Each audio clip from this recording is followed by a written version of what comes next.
son of Porthos.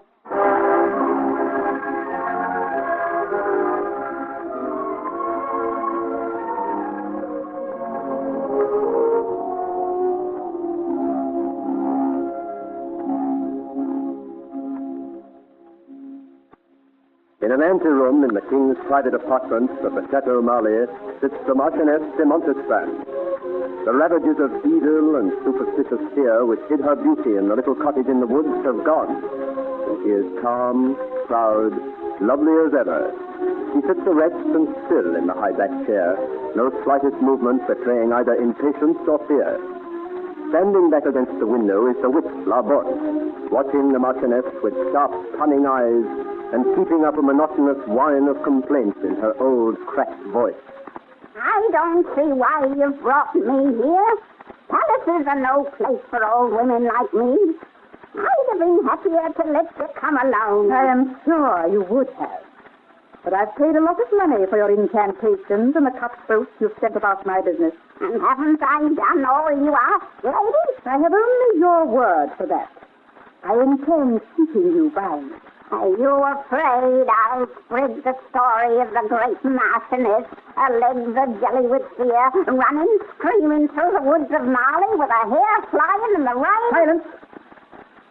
No one would believe you. They mustn't believe, lady, but they listen all right. I was a fool ever to be mixed up with you and your crowd of criminals. But since I am, you'll stay with me until I know that you've carried out your promises.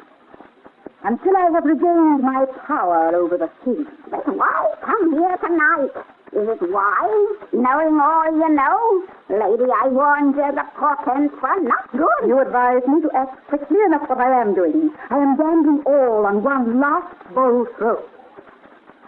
If your power is as strong as you say, if you have not tried to make a fool of me, then my rival is dead and my way lies open before me.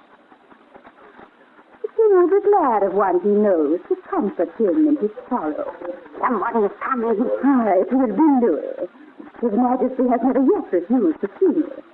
I knew he would come. Your Majesty, I have come... Francois, I bring you a message from the king, madame. You bring me a message from his Majesty?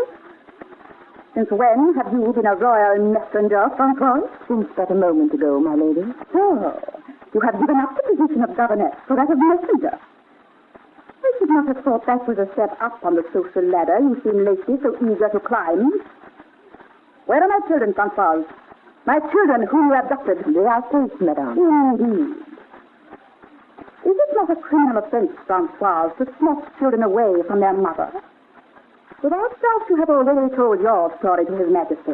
What would he say when he hears my side of it? Oh, Francois, you should keep your fingers out of the affairs of state. You are too stupid to play games with politics. Lady, have a care. Silence. I have listened to you too long. I bring you this message from His Majesty, madame. Very well. Give it to me. What is this? Is this some kind of gift? My lands, my money, forfeit to the crown. My title's gone. What game is this you play, Francois? It is no game, madame. Of all people, you should recognize the king's signature. Expulsion from the court. Confined to the money. All I have worked for, all I planned. This is your doing, Francois. It is the king's will, madame. It is the finger of fate. Hold your tongue, you old crow. And you, Francois, you standing there quiet and sly, gloating over the misfortunes of one who was your friend. Gloating, laughing smugly at me. I do not laugh at you, madame. But I will pray for you. You've come a long way, Francois. What were you when I first picked you up from the gutter? The widow's Karen. The widow's Karen. You'd not have groped a blessed doctor. It's a long way from the widow's Karen to the Marchioness de Souzière. Or do you aspire to higher titles still? His Majesty is pleased to grant me money to buy the Marquisess of Maintenon. Oh, it is Madame de Maintenon now, is it? But how long can you hold such a position, Francoise? My little humble widow's Helen, will not your simple head go dizzy with a height? Eh? Oh, you will fall, Francois, never fear. Brought down by your own ambitions and my curses. Yes, curses!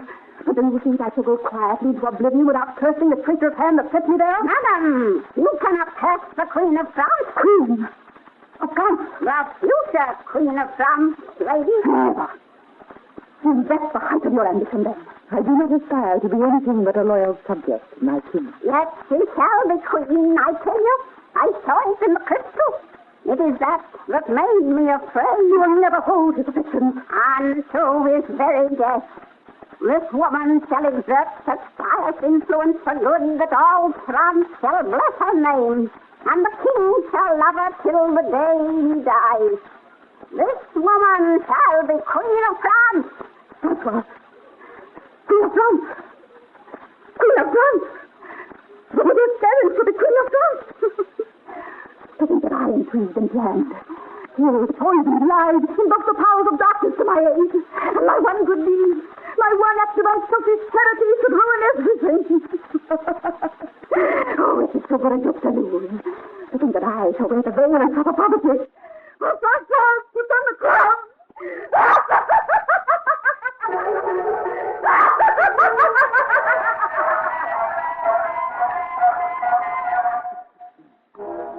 From Croisic in Brittany, a ship has set sail for Belle Isle and the port of Loch Maria. The blue sea creams up about its prow, the white sails balloon out proudly in the stiff Breton breeze. Aurore and Joël are going home. They stand against the rail, watching the somber girdle of rocks rise out of the sea line, oblivious to everything except each other and Belle Isle or Mer, which is to be their home. Beside them, bouncing up and down with remembered indignation, is Friquet, the dwarf. Our prince is a curmudgeon, with no more manners than a stable boy. I tell you, he sent a servant to me, Friquet. You've already told us that, Friquet. Look, Aurore. Loch Maria. Is all you care about, Loch Maria? It looks no better than a rocky prison to me. It is home, Friquet. Home. Maybe it will suit some, but the world is my home, and the sea is my playground. Oh, if we had a man for our prince. Do you not care that the king insulted me? And after all I did for him too, do you not care that he said no word of thanks for all our efforts? Look! We're coming into port. And see the sun behind the castle. It looks as if it is made of gold, Joey. It is a sign, my darling. A sign that the future is all golden for us now. Rest of my life, the man's pathetic. To think that one who defied a single-handed or almost a man built to stop millstones with his little finger could end his career in such a state of maudlin nonsense. What's wrong, Monsieur Friquet? Are you jealous? Madness! Mad with jealousy, unrewarded by his king. Oh, what a mood to bring to Loch Maria. But you'll change your tune presently, I warrant. Wait until you really see the place. We'll be tying up at the quay in a moment. Then you shall see.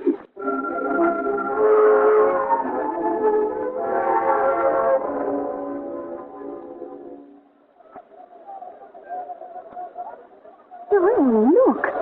Aren't there a lot of people on the quay? Is that usual? Perhaps it is the villagers. Oh, I do not know how they'd have heard of my return. Look! Who's near the present? His Majesty and the Queen. I can see them. And Francois. Oh, Francois. The whole village has turned out. There is a band and flowers. This is a decently civilized country after all. Look how all the pretty girls perk up when they see us. Of course, it is in Paris. Look into the house.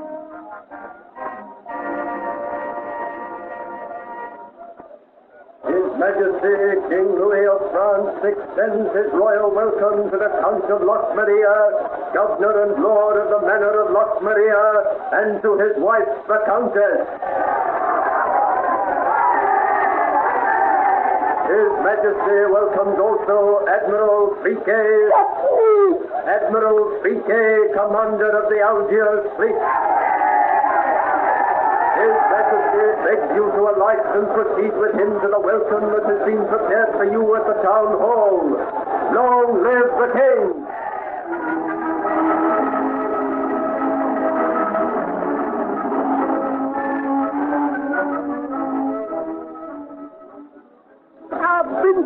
impostor curmudgeon. Death to any who breathes such slander. And I am Admiral of the Fleet. Death of my life. I believe I've grown 2 inches since I heard the announcement. Admiral of the Algiers Fleet. Count of Maria, if you could but drag your eyes from the Countess for just one moment, can I not tempt you to sail with me for further honor and glory? No, Friquet, this is my home. This is where I belong. This is the end of the journey for me and for my aurora. I shall stay here, Friquet, at Loch Maria, the home of my father. And of our children, Joel. The home of our children.